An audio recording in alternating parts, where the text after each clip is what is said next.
BJP കൈകൊടുക്കാതിരുന്ന ഒരു സ്ഥാനാർത്ഥിയുണ്ട്, ശോഭാ സുരേന്ദ്രൻ. ശോഭാ സുരേന്ദ്രന്റെ പാലക്കാടേക്കുള്ള വരവും ഒരു വാർത്തയായിരുന്നു. അതെ, ശോഭയെ മാനേജ് ചെയ്യാൻ കഴിഞ്ഞു എന്നതാണ് BJPയുടെ ആത്മവിശ്വാസം. ഒന്ന് നോക്കാം നമുക്ക്.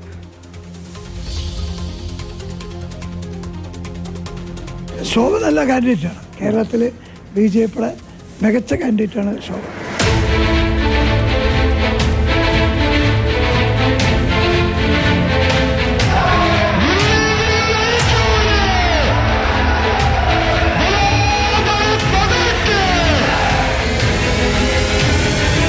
ഞാൻ ഒരിക്കലും ഇടയാത്ത ഒരു നേതാവാണ്. പാലക്കാട് സ്വപ്നം കണ്ട് പാലക്കാട് മാത്രം ഒരു സീറ്റ് സ്വപ്നം കണ്ടിരിക്കുന്ന ആളല്ല ഞാൻ.